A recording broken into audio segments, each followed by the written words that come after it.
Charlotte Flair is coming back to WWE, but if she returns as the same queen we've seen for years, it might be the most underwhelming comeback we've ever seen. Charlotte's been gone since December 2023, when she was sidelined by a nasty injury during a match with Asuka. She tore her ACL, MCL, and meniscus, which was a brutal setback that's kept her out of action for over a year.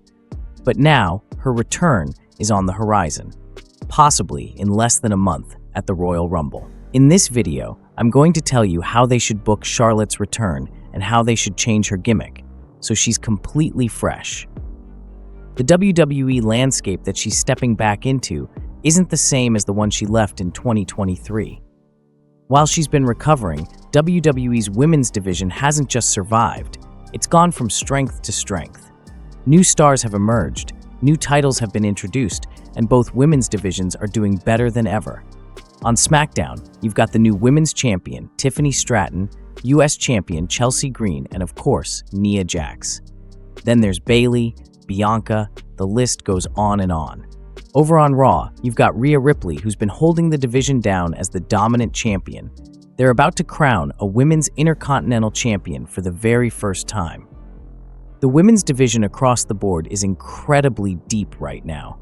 And this isn't 2019 anymore. The division no longer revolves around the four horsewomen. So where exactly does that leave Charlotte Flair? In the past, she could have walked straight back into WWE after an injury at the exact same level as before. But I don't think she can do that this time around.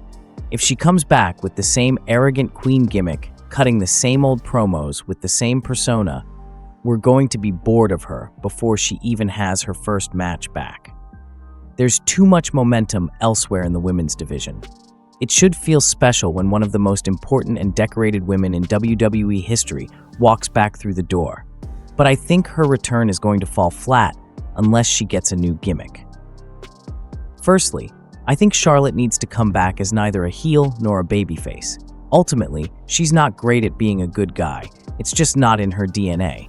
But I wouldn't bring her back explicitly as a heel either. It's already been leaked that Charlotte might return as a darker, more intense version of her queen gimmick, and I think that's a fantastic idea. This would be a menacing version of Charlotte that we've never seen before.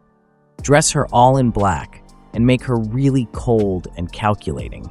Her desire should be to dominate the division, with the women's title just being a byproduct of that. She should basically return as a killing machine, but there should be a reason for her turning out like this. Charlotte realized during her time off that in order to beat all of these new girls, she's going to need to evolve. This new dark queen persona should represent Charlotte's realization that the competition has gotten really good during her time off, and she's needed to evolve. She's coming back as a darker, more brutal version of herself. She should come back at the Royal Rumble and absolutely dominate the match. She should eliminate a bunch of other superstars before getting eliminated herself by Nia Jax in a sneak attack. Then, on the SmackDown after the Royal Rumble, I'd have her booked in a match with Nia Jax where she makes her tap out in seconds. Nia Jax has been the prominent heel on SmackDown, so destroying her in literally seconds would make a huge statement for Charlotte's return. Then, Charlotte should go on to making Tiffany's life an absolute misery for the foreseeable future. Bringing her back as neither a face nor a heel, neither a bad guy nor a good guy, means that she can operate in a morally gray area. She can just go on a rampage, taking out anyone that gets in her way. A feud with Tiffany for the women's title is the only way to go, in my opinion. Charlotte hasn't earned a title shot, but it would play really well into her new character, where she just goes and takes exactly what she wants. She has matches with whoever she wants, she destroys who she wants, and she tries to take the title from whoever is the champion. In the ring, this evolved version of Charlotte should be all about domination and destruction, as she systematically breaks her opponents apart, rather than just beating them. The feud with Tiffany for the women's title practically writes itself. Tiffany's a spoiled, arrogant princess, so who better to take her down a peg or two and teach her a lesson than the Dark Queen? It would be a great visual to see Charlotte destroying Tiffany and making her cry. You want to get to the point where you actually feel sorry for her.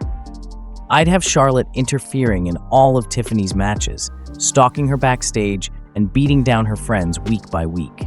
We'd see Tiffany's cockiness fading away, with that arrogance turning into nervousness. By the time we get to WrestleMania, Charlotte has become a definite heel, and Tiffany has been turned into a sympathetic babyface. In the build-up, you could have Tiffany realizing that her friends can't help her defeat Charlotte, and she's going to have to do it all on her own. If Tiffany beats Charlotte at WrestleMania and retains the title, it cements her as a legitimate hero. But if Charlotte wins, it's still all good because it adds even more heat to her heel persona. Charlotte's return is just around the corner, but how she returns will define whether she reclaims her spot at the top or fades into the background. The women's division has evolved, and Flair walking back in as the same old queen risks her becoming just another name on the roster. If WWE plays this right, her return could really shake up the women's division on SmackDown. But if they get it wrong, she may very well get lost in the shuffle or be rejected by the fans entirely.